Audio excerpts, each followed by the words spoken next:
আসসালামু আলাইকুম। সংবাদে আপনাদের সবাইকে স্বাগত জানাচ্ছি। আমি ফিরোজ তোহা। শুরুতেই আরবে কেবলস সংবাদ শিরোনাম জানিয়ে দেব এই মুহূর্তে হাতে পাওয়া সর্বশেষ গুরুত্বপূর্ণ আপডেট বাংলা সংবাদ। শুরুতেই থাকছে গুম, হত্যা, অপহরণ সহ আয়নাঘরের মতো সব অপকর্মের বিচার হবে। বাংলাদেশকে আর কোনো দিন কেউ যেন পুলিশি রাষ্ট্রে পরিণত করতে না পারে সে ব্যবস্থা নেওয়া হবে। ফ্যাসিবাদী সরকারের বিচার বহির্ভূত হত্যাকাণ্ড, গুম, খুন, অপহরণ এবং আয়নাঘরের মতো চরম ঘৃণ্য সব অপকর্মের ন্যায় বিচার নিশ্চিত করা হবে বলে জানিয়েছেন অন্তর্বর্তীকালীন সরকারের প্রধান উপদেষ্টা ড. মোহাম্মদ ইউনূস। এবারে জানাবো ভয়াবহ পরিণতি ভোগ করতে হবে আসিফ মাহমুদের হুঁশিয়ারি। সচিবালয় এলাকায় আনসার সদস্যদের সঙ্গে শিক্ষার্থীদের ধাওয়া, পাল্টা ধাওয়া এবং সংঘর্ষের ঘটনা ঘটেছে। রোববার রাত ৯টা ২০ দিকে সচিবালয়ের সামনে এ ঘটনা ঘটে। এ ঘটনায় কড়া হুঁশিয়ারি দিয়েছেন বৈষম্য বিরোধী ছাত্র আন্দোলনের অন্যতম সমন্বয়ক ও অন্তর্বর্তী সরকারের ক্রীড়া উপদেষ্টা আসিফ মাহমুদ। সামাজিক যোগাযোগ মাধ্যম ফেসবুকে এক পোস্টে তিনি এমন হুঁশিয়ারি দিয়েছেন।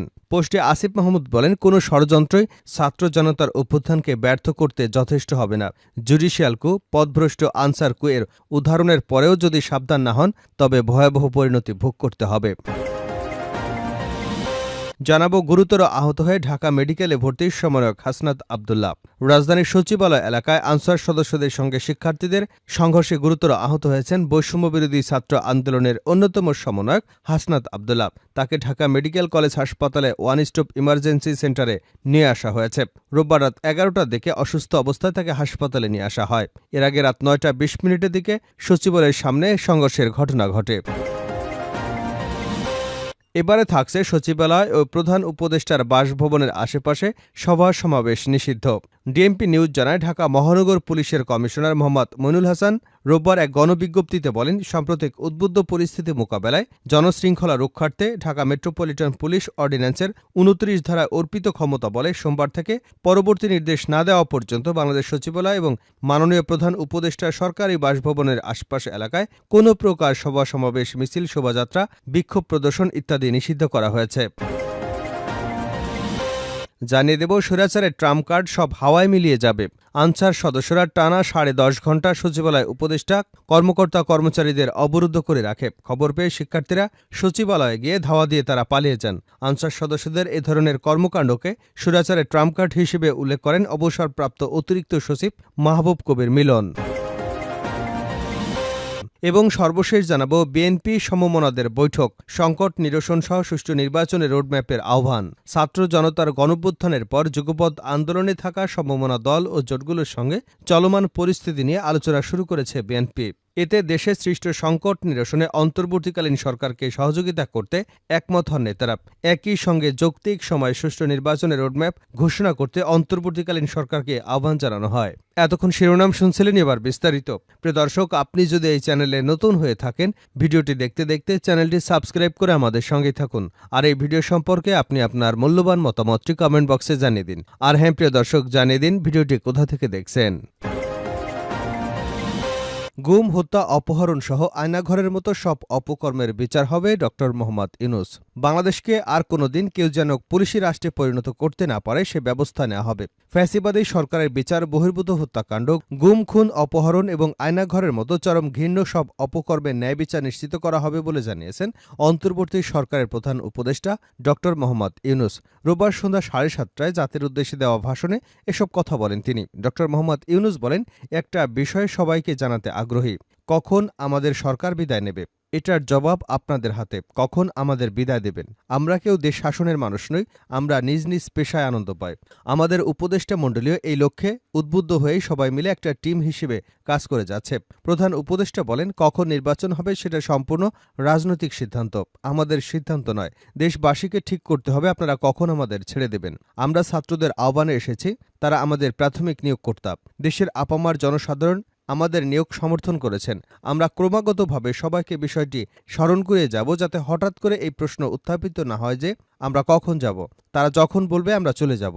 তিনি বলেন, আমরা সংস্কারের অংশ হিসেবে নির্বাচন কমিশনকেও সংস্কার করব। কমিশনকে যে কোনো সময় আদর্শ নির্বাচনের জন্য প্রস্তুত রাখব। ড. ইউনূস আরও বলেন, একটা বিশেষ ব্যাপারে আমরা আপনাদের সহযোগিতা চাচ্ছি। আমাদের দায়িত্ব গ্রহণের পর থেকে প্রতিদিন সচিবালয়, আমার অফিসের আশেপাশে শহরের বিভিন্ন স্থানে সমাবেশ করা হচ্ছে। গত ১৬ বছরে অনেক দুঃখ কষ্ট আপনাদের জমা আছে, সেটা আমরা বুঝি। আমাদের যদি কাজ করতে না দেন তাহলে এই দুঃখ ঘোচানোর সব পথ বন্ধ হয়ে থাকবে। আপনাদের কাছে অনুরোধ, আমাদের কাজ করতে দিন। আপনাদের যা চাওয়া তা লিখিত আকারে আমাদের দিয়ে যান। আমরা আপনাদের বিপক্ষ দল নই। আইনসঙ্গতভাবে যা কিছু করার আছে আমরা সবই করব। তিনি বলেন, আমাদের ঘেরাও করে আমাদের কাজে বাধা দেবেন না। সবাই মিলে তাদের বোঝান, তারা যেন এ সময় তাদের অভিযোগের প্রতি দৃষ্টি আকর্ষণের জন্য আমাদের দৈনন্দিন গুরুত্বপূর্ণ কাজে বাধা না দেয়। ভয়াবহ পরিণতি ভোগ করতে হবে, আসিফ মাহমুদের হুঁশিয়ারি। সচিবালয় এলাকায় আনসার সদস্যদের সঙ্গে শিক্ষার্থীদের ধাওয়া, পাল্টা ধাওয়া এবং সংঘর্ষের ঘটনা ঘটেছে। রোববার রাত ৯টা ২০ মিনিটের দিকে সচিবালয়ের সামনে ঘটে এ ঘটনা। এ ঘটনায় কড়া হুঁশিয়ারি দিয়েছেন বৈষম্য বিরোধী ছাত্র আন্দোলনের অন্যতম সমন্বয়ক ও অন্তর্বর্তী সরকারের ক্রীড়া উপদেষ্টা আসিফ মাহমুদ। সামাজিক যোগাযোগ মাধ্যম ফেসবুকে দেওয়া এক পোস্টে তিনি এমন হুঁশিয়ারি দিয়েছেন। পোস্টে মাহমুদ লিখেছেন, কোনো ষড়যন্ত্রই ছাত্র জনতার অভ্যুত্থানকে ব্যর্থ করতে যথেষ্ট হবে না।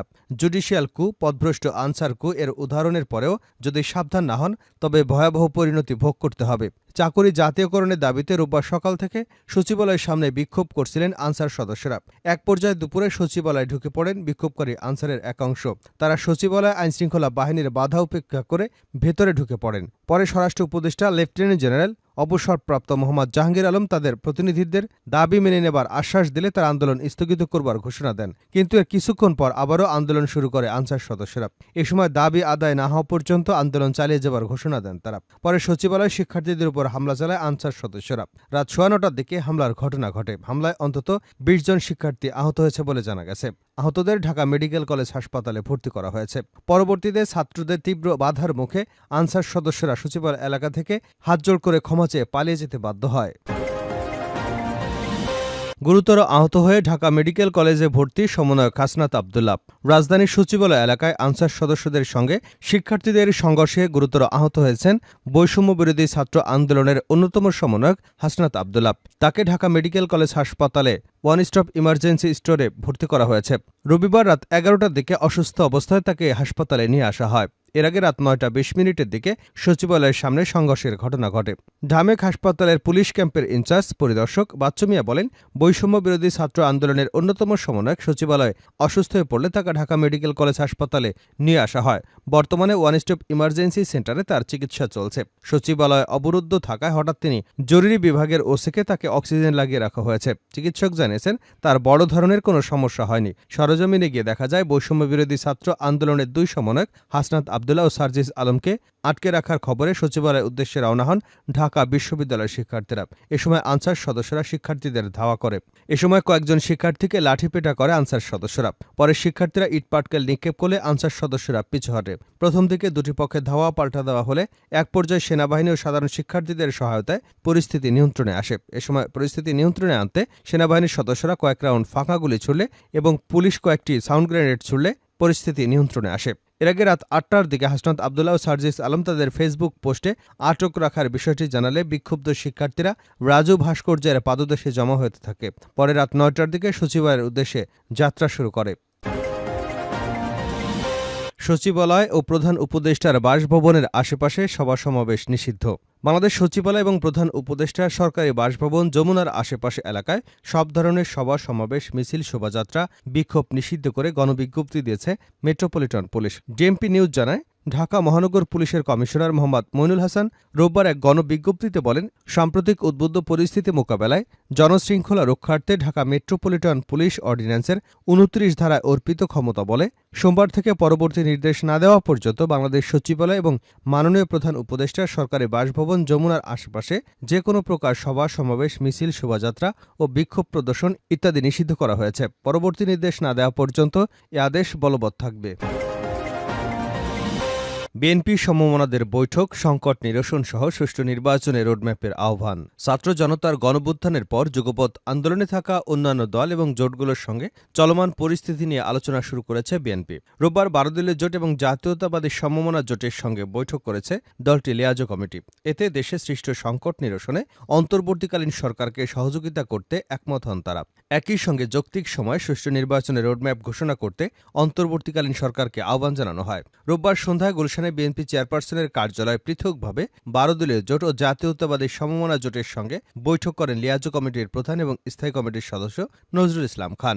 বৈঠকে দলের আরেক স্থায়ী কমিটির সদস্য সেলিমা রহমান উপস্থিত ছিলেন। পরে সংবাদ সম্মেলনে সুষ্ঠু নির্বাচনের পরিবেশ এবং জনগণের চলমান সংকট নিরসনে একটি রোডম্যাপ ঘোষণা করতে অন্তর্বর্তীকালীন সরকারকে আহ্বান জানান নজরুল ইসলাম খান। তিনি বলেন, ছাত্র জনতার গণঅভ্যুত্থানে ক্ষমতাচ্যুত ও পলাতক সরকার দেশ এবং জনগণের বিরুদ্ধে সব অশুভ তৎপরতা সম্পর্কে দেশবাসীকে সতর্ক থাকার আহ্বান জানানো হয়। নজরুল ইসলাম খান বলেন, বিনা সতর্ক বার্তায় ত্রিপুরার বাঁধের স্লুইস গেট খুলে দেওয়া আর এর ফলে অতর্কিত প্রবল বন্যায় বাংলাদেশের জনগণ আক্রান্ত হয়েছেন।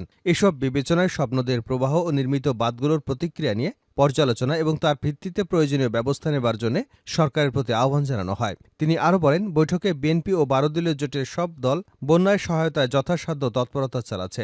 এই তৎপরতার আরও বৃদ্ধির সিদ্ধান্ত নেওয়া হয়েছে। দেশবাসীকে ঐক্যবদ্ধভাবে বন্যার্তদের সহায়তায় আত্মনিয়োগ করবার জন্য আহ্বান জানানো হয়।